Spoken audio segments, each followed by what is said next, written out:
Security जो है ना वो सिर्फ युद्ध, असला, बारूद, आर्मी इनसे रिस्ट्रिक्ट नहीं होती है। आज एक नॉन ट्रेडिशनल सिक्योरिटी इशू के बारे में बात करेंगे।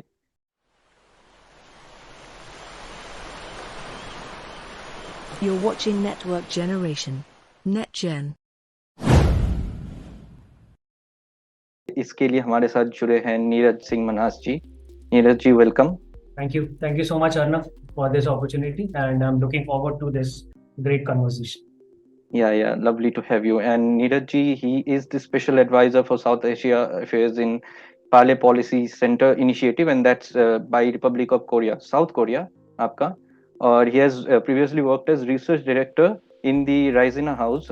So he is really a knowledgeable man. और आपको सुनना पड़ेगा इनको, सुनेंगे तो हम लोग बहुत कुछ सीख पाएंगे। तो शुरू करते हैं टॉपिक के बारे में। तो आज हमारा topic hydro diplomacy, water security, इसके इर्द गिर्द घूमेगी। और हमारा जो रीजन है ये बहुत ही इंपॉर्टेंट एक रीजन नीरज जी ने चूज किया है, that's Tibbat, Tibet as the English should pronounce it. So Neeraj ji, आप थोड़ा सा इसके बारे में बताइए कि ये टॉपिक क्यों।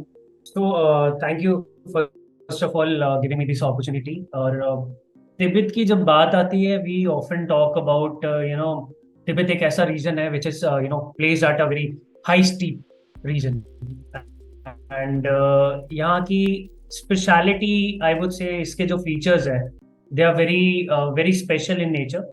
एंड जब हम इसकी बात करते हैं बिकॉज ऑफ द रीजन, एक तो हो गया कि इसकी जो सिचुएशन है, जिस जिस जगह पे ये बेस्ड है, ये बहुत ही ज़्यादा स्ट्रैटेजिकली इम्पोर्टेंट है, like for because it's been all the mountains, it's been surrounded by a lot of mountains which are there.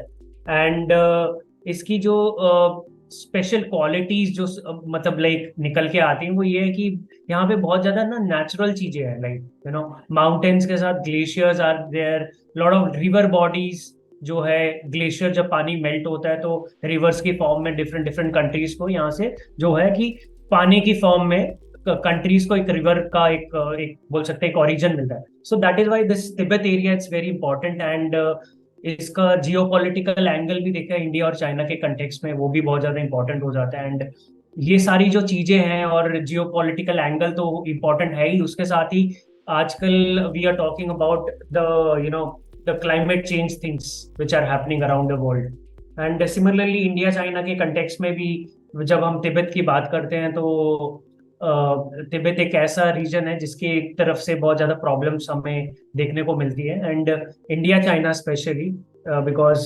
China ने अनेक्स कर लिया था तिब्बत को long time back, and we have also agreed कि now Tibbat is also a part of China. So since then, we have accepted that fact, but this was a long time blunder, I would say, because at that point of a time, we were not in a state that we want to have a war with China. So we agreed, and उसके बाद चीजें बहुत ही ज्यादा different angle का जो है लेने लग गई। उसकी वजह से अभी हम देख रहे हैं कि तिब्बत से अभी हमें बहुत ज्यादा प्रॉब्लम्स, स्पेशली जो डाउन स्ट्रीम कंट्रीज हैं, लोअर रिपेरियन के फॉर्म में जिनको हम कहते हैं, तो उनको काफी ज्यादा प्रॉब्लम्स आती हैं। और उस प्रॉब्लम की वजह से उनके जो नेचुरल रिवर फ्लोज हैं या माउंटेन्स हैं, तो उसमें काफी ज्यादा चेंजेस देखने को मिलती है। बिकॉज जो अपर रिपेरियन और अपर स्ट्रीम में जो कंट्रीज होती हैं उनको एक जोग्राफिकल बेनिफिट मिल जाता है इसकी वजह से, जिसकी वजह से बहुत ज्यादा प्रॉब्लम्स देखने को मिलती है। सो आई फील ये एक इम्पॉर्टेंट एस्पेक्ट है जिसके बारे में हम आगे चर्चा में बात कर सकते हैं। वैसे टू माय ऑडियंस, आपको शायद जान के ताजुब होगी कि हमारा जो पिछला डिस्कशन था इंडस के ऊपर था, वो इंडस भी तिब्बत से आती है। Both the Pakistani Indus system and the Indian, and then you have the Brahmaputra, then you have the Mekong, ये सारी तिब्बत से ओरिजिनेट होती है। तो ये सारी लाइफलाइंस है बेसिकली नॉर्थ ईस्ट में। जब ये ब्रह्मपुत्र जाती है अंदर से, तो ये पूरी की पूरी जो राइस कल्टीवेशन है उसको इफेक्ट करती है। तो आप इसके इम्पोर्टेंस को कभी कम मत आंकना, ये बहुत इंपॉर्टेंट है।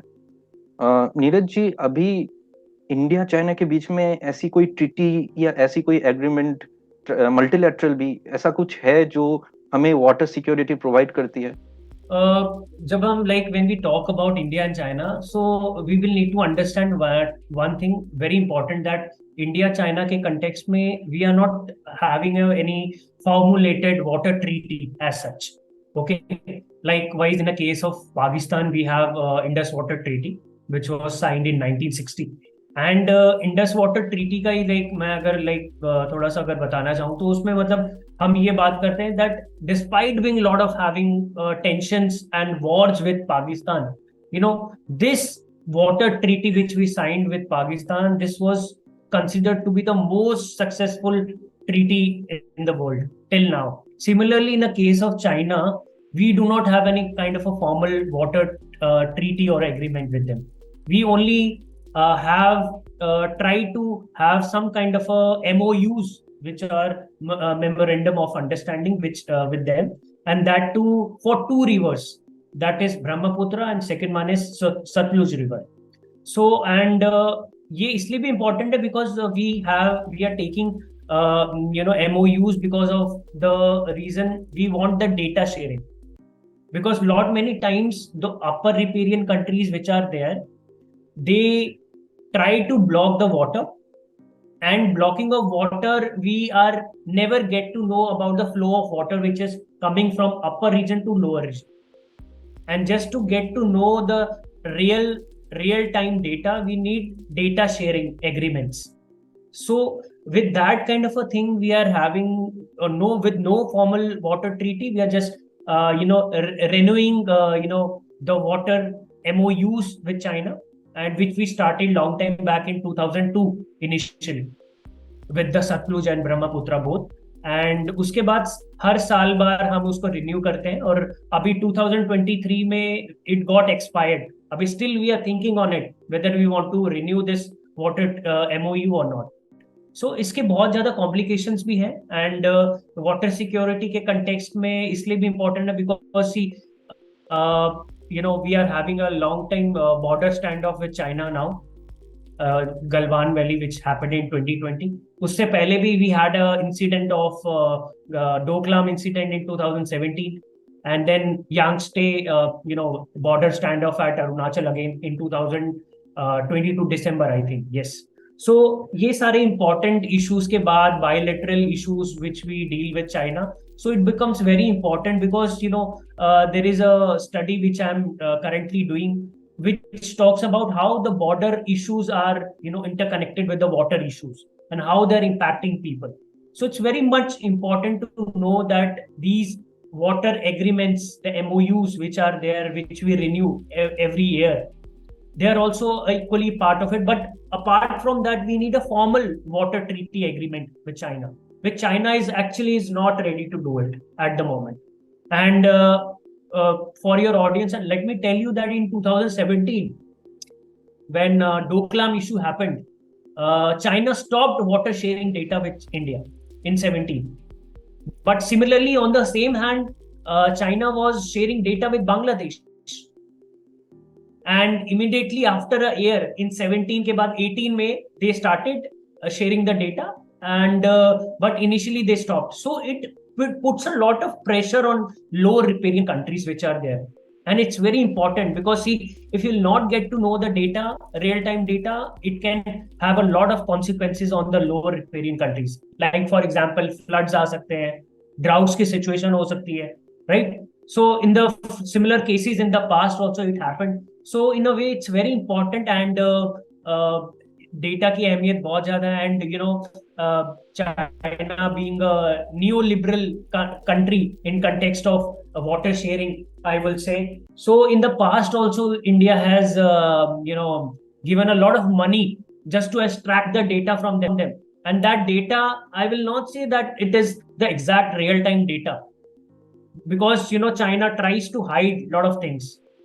So we cannot say that whatever the data also we are getting, it can be a truth in nature. So in the past, I believe we are spending like 80 lakh rupees per year just to get the data from China. So in a way, you can well imagine, despite being paying money to them, despite being having renegotiating on these MOUs, still we try to find it very difficult to make a deal with China, that how we can, get rid of all such things. So that is the reason we want a formal water treaty, and it is very important for all the lower riparian countries which are on the downside of the from the Tibet, I would say. So it considered India also, Bangladesh also, and the lower Mekong region also, where all the Southeast Asian countries are there. And let me tell you, India का ऐसा position बन चुका है कि India is not considered to be lower riparian, it is in the middle riparian country, because India के बाद भी India के नीचे बहुत सारी कंट्रीज है जो इंडिया के नीचे लोअर रिपेरियन, बट इंडिया उनके लिए अपर रिपेरियन कंट्री है. Like for example Nepal is there, then Bhutan is there, Bangladesh is there. So for all these countries, India is an upper riparian country, but for India, India is a lower riparian country for China. So there is a kind of a symmetric which is there, and this needs to be, although China का stance हमेशा इस तरीके से ही होता है कि we want want to control it, controlling nature होता है, but in a stance of India, we have always tend to cooperate. We always tend to help people which are there in need. So I feel that this is the important aspect which I wanted to highlight, and which is context of water sharing agreement. तो इसका ये निचोड़ हम निकाल सकते हैं कि फिलहाल हमारे पास कोई फॉर्मल ट्रीटी तो नहीं है. हम डेटा शेयर करते रहे हैं. 2002 से 2008 में बड़ी पहल की गई थी उस समय की सरकार, मनमोहन सिंह जी की सरकार की तरफ से, but again it was just data sharing and limited to only 2 rivers as you mentioned. To the audience I again say कि एक वॉर में, कोई भी युद्ध में, जब हम अपने एनिमी को नुकसान पहुंचाना चाहते हैं तो हम क्या करते हैं? हम उनके कुछ जान माल में हानि पहुंचाना चाहते हैं, इंफ्रास्ट्रक्चर में, और we see that they require a lot of money to rebuild it. तो इसके लिए देयर आर वेपन्स. आप अगर बांध से पानी छोड़ के एक बड़ा सा फ्लड ला दे तो आपने कुछ नहीं किया, बट सब कुछ वो अचीव कर लिया जो एक वॉर से होती है, या फिर उससे ज्यादा बेटर रिजल्ट्स अचीव किया आपने. तो इसीलिए ये चीज बहुत इंपॉर्टेंट है.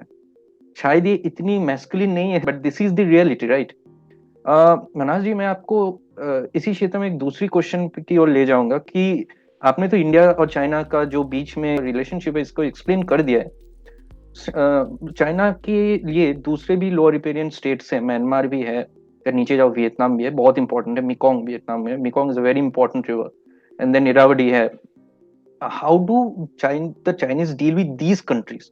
क्या हमारे साथ जो व्यवहार होता है और जो इनके साथ व्यवहार होता है, इसमें कोई डिफरेंस आपने पाया है? Okay, so very important question. So I feel, see, जो साउथ ईस्ट एशियन कंट्रीज का जो एरिया आ जाता है वहां पे भी, like I want to highlight here, यहाँ पे जो प्रोसेस आ रहा है वो डैमिंग का प्रोसेस बड़ा इंपॉर्टेंट है. Dams, I am going to talk about now dams.